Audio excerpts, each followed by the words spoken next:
네, 안녕하십니까. 메가스터디에서 경신고 영어 가르치고 있는 박건호입니다. 네, 또 경신고가 제가 알기로 5월 4일을 재량 휴업일로 해서 이제 쭉 연휴 기간처럼 돼 있다 보니까 학생들 입장에서도 오기 쉽지 않았을 텐데 또 참석해준 학생들 그리고 학부모님들한테 일단은 감사 말씀부터 드리고요. 그러면 바로 거두절미하고 들어가 보도록 하겠습니다. 그래서 일단 제가 오늘 준비한 내용은 크게 이렇게 4가지 정도로 생각해 주시면 될 것 같은데요. 일단 첫 번째, 올해 경신고 중간고사가 어떤 식으로 출제됐는지 우선 말씀드리고, 그리고 나서 이제 경신고가 뭐 어느 정도 비슷한 결이 있기는 해요. 근데 올해 조금 달라진 부분이 어떤 점들이 있는지 그거 간단하게 좀 말씀드리고요. 이런 자리에서 또 이제 간단하게 제 자랑 좀 하고, 그 다음에 마지막으로는 기말고사 그래서 어떻게 대비할지 이 순서대로 진행해 보도록 하겠습니다. 일단은 시험 범위부터 말씀드리면요. 요거 같은 경우는 지금 거의 3년 내에 똑같이 가고 있어요. 그래서 교과서 2가, 교과서 1, 2가. 참고로 2학년 같은 경우에는 요번에 1, 3과가 그렇게 들어가기도 했었는데, 올해 같은 경우에는 1학년 1, 2과 이런 식으로 들어갔고요.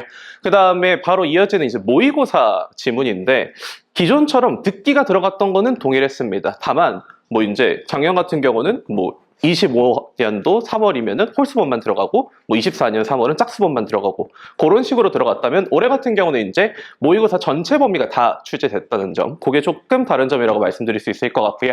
그 다음에 아마 3월 개강할 때 제가 설명회에서 말씀드리기로는 단어가 아마 요게 아니었었을 거예요. 그래서 작년 같은 경우는 부스터보카 어원편을 활용했었는데, 올해 같은 경우는 이제 해커스보카로 이제 단어장이 달라진 거, 요 정도가 조금 특이사항이라고 이야기할 수 있을 것 같고요. 그 다음에 아래 나와 있는 것처럼 기본적인 문항수는 요거는 거의 고정입니다. 객관식 30문항에 서술형 5문항이고, 배점 같은 경우도 객관식 70점에 서술형 30점, 그래서 총 35문항을 50분 안에 풀어야 되는 시험이라고 생각해 주시면 될 것 같습니다. 그리고 나서 이제 뒤에 들어가 있는 것들이 조금 보시기 쉽게 제가 다 통계를 내려서 수치를 정리해 둔 것들이에요. 그래서 제일 왼쪽 보시면 알겠지만 비중이 제일 큰 게 모의고사입니다. 그래서 제가 실제 어떤 문항들이 출제됐는지도 간단하게 적어뒀는데, 객관식 15문항, 서술형 3문항으로 전체 30문제 중에서 18문제가 모의고사에서 출제됐다고 봐주시면 돼요. 실질적인 출제 비중으로 따지면 50%가 넘기 때문에 아무래도 학생들 입장에서는 모의고사가 가장 중요할 수밖에 없겠다라는 거.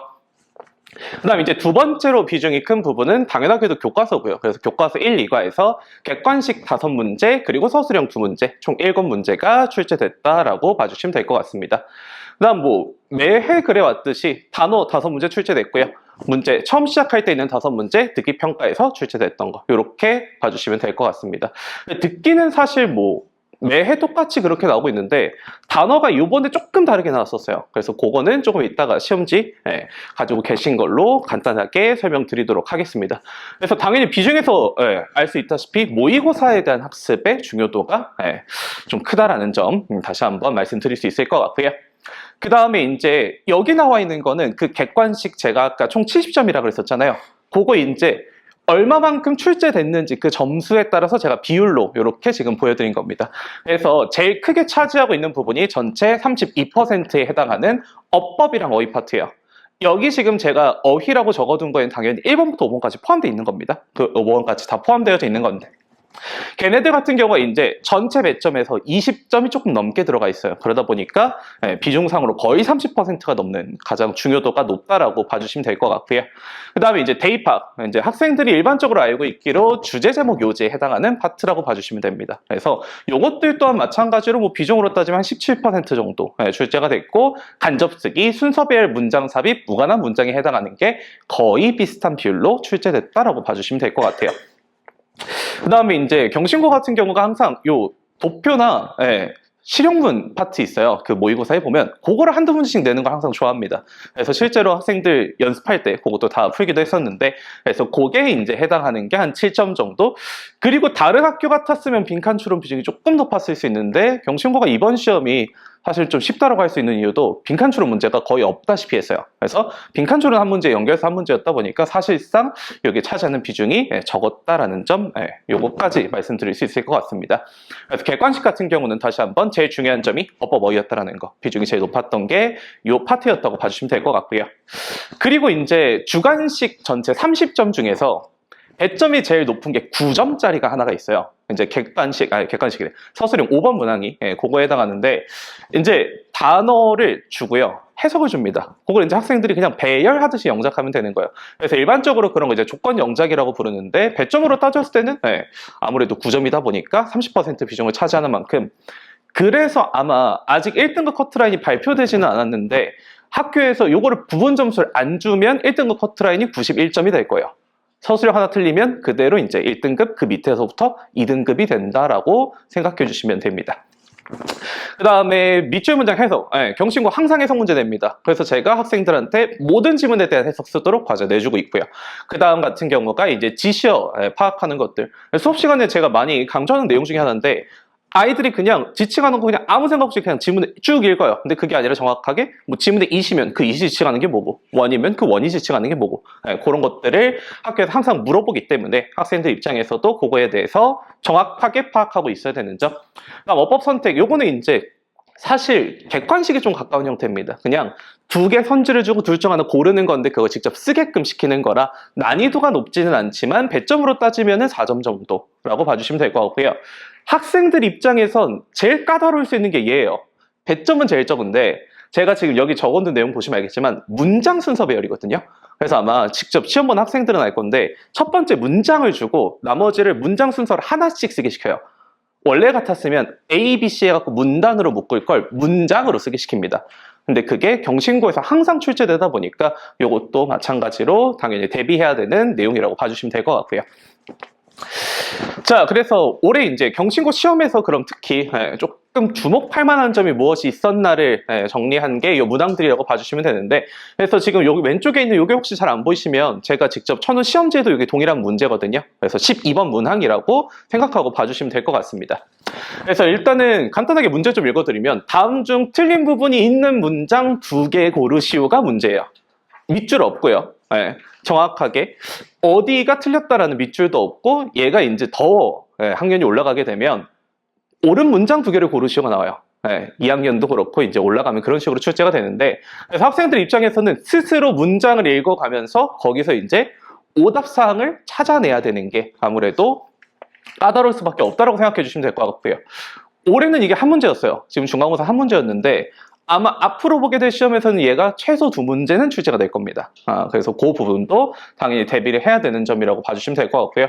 그래서 원래 아마 학생들이 연습했을 거는 오류가 있는 단어에 밑줄 쳐져 있는 거를 많이 했을 건데, 이제 거기서 조금 더 확장시켜서 전체 문장에 대해서 찾아야 되는 거, 더군다나 복수답 형태로 내가 최소 2가지 이상을 찾아야 되는 걸 요구하는 문제다라고 봐주시면 될 것 같아요. 그래서 요거 대비해야 되는 게 가장 큰 부분이 될 건데, 왜냐면 객관식에서 사실은 이거 말고 틀린 문제가 별로 없어요. 그래서 이게 일반적으로 이제 학교들에서 부르는 킬러 문항이라고 그러죠. 이제 변별력을 두기 위한 문항이 이런 문항이다라고 생각해 주시면 될 것 같습니다. 그 다음에 아까 제가 말씀드렸던 문장 순서 배열 있죠. 그게 요 문항이에요. 그래서 지금 문제 보시면 알겠지만 제일 첫 번째 문장 이렇게 하나 줍니다. 그 다음에 문장으로 하나씩 끊어두는 거예요. 그래서 A, B, C, D, E, F를 순서대로 나열하게끔. 그래서 학생들 입장에서 선생님, 그럼 제가 이걸 질문을 다 외워야 되나요? 라고 항상 저한테 물어보는데, 그래서 제가 뭐 수업 시간에 야, 이렇게 외워 라는 거에 대해서 조금 꿀팁도 얘기해주곤 했었다만, 참고로 요거는 이제 직접 보충이죠. 시험 전날에 제가 모의고사 질문 중에 한 5개 정도 요거 나올 만한 걸 찝어줬는데 실제로 이제 그 문제가 출제되기도 했습니다. 그래서 당연히 모든 질문을 외울 필요는 없어요. 나오는 질문은 어느 정도는 정해져 있는데, 학생들 입장에서는 이렇게 나올 걸 알고 들어간 애들이랑 아예 모르고 시험장에서 처음 본 애들이랑은 아무래도 차이가 클 수밖에 없었다라는 점 말씀드릴 수 있을 것 같습니다. 그래서 전문항을 배열하는 이런 형태가 경신고의 조금 특이점이라고 생각해 주시면 될 것 같고요. 그다음 이게 올해 사실 저도 처음 봤는데 모의고사 43번이라고 이렇게 장문 형태 있어요. 제일 긴 거.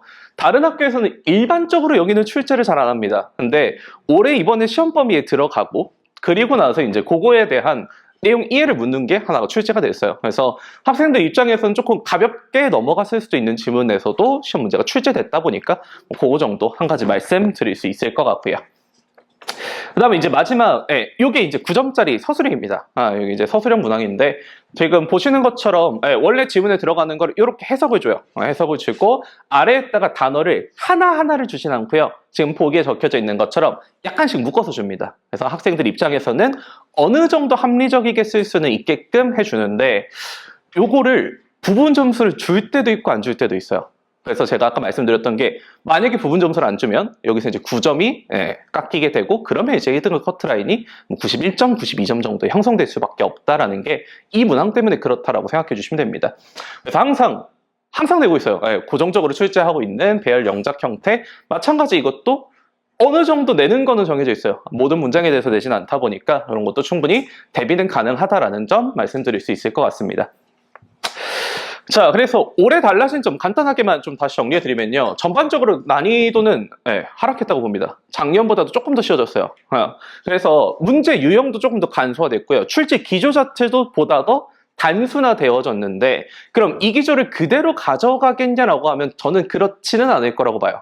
더군다나 제가 이거를 말씀드리는 게 실제 이걸 시험장에서 느낀 학생들이 얼마나 있을지 모르겠어요. 제가 분석해드린 자료 보시면 알겠는데 모의고사가 지문이 순서대로 나왔어요. 21, 22, 24, 25 이렇게 나왔어요. 정말 순서대로. 근데 이제 다만 유형은 그것과 다르다 보니까 학생들 입장에서는 물론 다른 문제를 푸는 거긴 한데 그냥 지문 본인이 공부했던 그 순서대로 시험장에서 그대로 푼 겁니다. 사실 원래 그렇게까지는 않네요. 그러니까 범위에 따라서 교과서를 먼저 내고 모의고사를 뒤에 내고 이 정도는 있었는데 모의고사 지문을 순서대로 낸 건 저도 처음이라 조금 당황스럽긴 한데 아무래도 그러면 문제가 좀 쉽게 풀려요.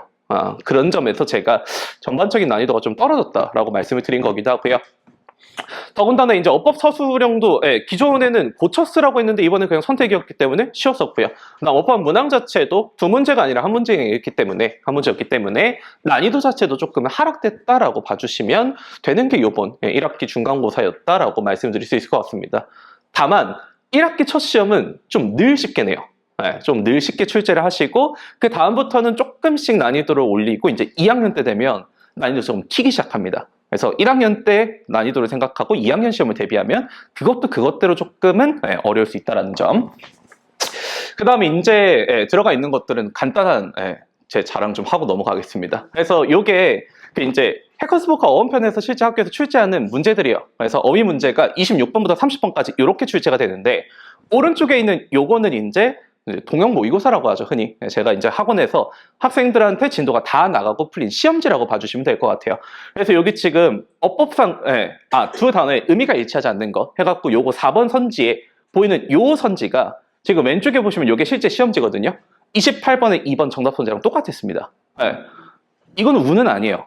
어차피 학교 선생님이 어떤 단어를 활용하고 어떻게 출제하는지를 알고 있으면 그거를 대비를 할 수 있는데 학생들 입장에서는 이게 단어 혹시 자녀분들 프린트 보셨는지 모르겠지만 단어가 엄청 많아요. 이게 단어 개수로만 따지면 거의 한 1000개가 넘어간 단어인데 그 중에서 내가 어떻게 나올지 모르고 그냥 단어만 외우면 시험장에서 이런 게 헷갈립니다. 그러다 보니까 제가 출제되는 경향성을 알고 실제로 연습시킨 내용들이 이렇게 있다라고 봐주시면 될 것 같고요. 24번도 똑같습니다. 여기 지금 2번 선지 overwhelming하고 압도된이라고 제가 적어둔 요거 있죠. 이게 오른쪽에 있는 걸 뜻이 서로 반대예요. 압도하는 거랑 압도되는 겁니다. 그리고 그게 여기 문장 30번 보시면 1번 선지 똑같이 출제가 됐죠. 경신고는 이런 식으로 내요. 단어를 약간 토시 하나 다른 단어들로 활용해가지고 말이 좀 비슷한 것들. 그래서 그런 것들에 대해 학생들이 인지를 하고 들어가면 쉽게 푸는 거고 시험장에서 처음 봐갖고 당황스러우면 틀리는 거고 그런 시험이 경신고 단어 문제들이라고 봐주시면 될 것 같습니다. 그 다음에 아까 제가 말씀드렸던 그 서술형 마지막 문제 있죠? 9점짜리. 요거 제가 직접 보충 자료로 나갔던 자료거든요. 제일 마지막 문장 요거예요. 학생들 배열 연습한 거. 그래서 이게 실제 서술형 5번 문항으로 출제됐었던 거고요. 그다음 모의고사 지문들 같은 경우는 어차피 한 문장씩 배열시킬 거 압니다. 그러니까 연습시킵니다. 이런 식으로. 그래서 학생들이 지문에 대해서 실제 그 순서들을 직접 다시 한번 나열해서 연습할 수 있게끔 그렇게 대비시키고 있다는 점 말씀드릴 수 있을 것 같아요.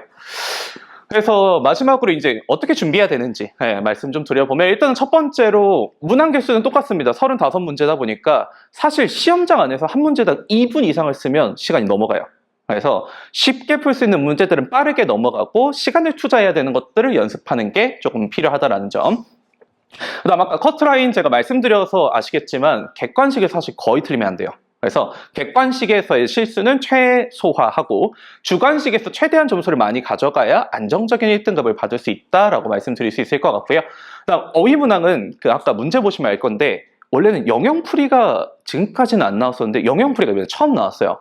그러면은 영영풀이도 좀 대비를 해야 되나라고 생각할 수도 있는데 기존에 나왔던 것들을 보면 그게 아니라 다르게 나올 수 있는 것들도 아직은 충분히 남아 있어서 웬만하면 저는 수업 시간에 그것들을 다뤄줄 예정이기는 합니다. 자, 그 다음에 뭐 네 번째는 기본적인 모의고사 유상 거의 다 비슷해요. 그러면 학생들이 각 지문별로 어떤 것들이 출제될 수 있는지를 인지하고 들어가면 아무래도 조금은 쉬운 시험이겠다라고 말씀드릴 수 있을 것 같고요. 그 다음에 이제 특히 상위권을 목표로 한 학생들은 서술형 배점 크고 중요합니다. 서술형 틀리면 1등급 안 나와요. 그래서 그것들의 대비가 조금은 철저하게 준비될 필요가 있다는 점 말씀드릴 수 있을 것 같습니다. 그래서 또 이번 1학년 학생들이 공부를 잘하고 열심히 하는 학생들이 많아서 가채점 기준이긴 한데 만점을 받은 학생들도 있고 뭐 1등급을 받은 학생들도 몇 학생들이 있어서 올해는 또 기대해 볼만 할 것 같습니다. 자, 그래서 마지막으로 이렇게 좀 정리 드릴 수 있을 것 같아요. 기본적인 시험 범위 적다 그러면 적을 수 있고 많다 그러면 많을 수 있는데 단어장 때문에 사실은 조금 많다고 말씀드리고 싶어요. 단어가 개수가 좀 되다 보니까. 그 다음에 이제 기본적인 문제들 같은 경우는 다 내신 형태에서의 변형되는 문제들이니까 그거에 맞게 대비하면 될 거고, 마지막 서술형은 어쨌든 내가 문장에 대한 해석, 그 다음에 조건 영작, 얘네들이 차지하는 비중이 거의 절반이 넘다 보니까 그거에 대한 대비를 조금은 철저하게 하면 되겠다라는 점 말씀드릴 수 있을 것 같습니다. 그 다음 시간표 같은 경우는 수업 자체는 주일이에요. 토요일날 경신고가 아무래도 이제 야간 자율학습하는 학생들이 많다 보니까 수업 자체는 이 시간대 깔고 있지만 이제 조금 더 공부를 하고자 하는 학생들 아니면 영어가 조금 어려운 학생들을 위해서 클리닉도 같이 진행하고 있습니다. 그래서 클리닉 같은 경우는 수요일 8시부터 10시에 진행하고 있고요. 그래서 시간표는 이 내용으로 참고해 주시면 될 것 같습니다. 그래서 5월달 이번 주는 또 이제 연휴가 꼈다 보니까 수업은 진행하지는 않고요. 실질적인 5월달 개강은 5월 9일 토요일부터 첫 수업 진행되는 점으로 생각해 주시면 될 것 같고, 귀중한 시간 내주셔서 감사합니다. 여기까지 하도록 하겠습니다.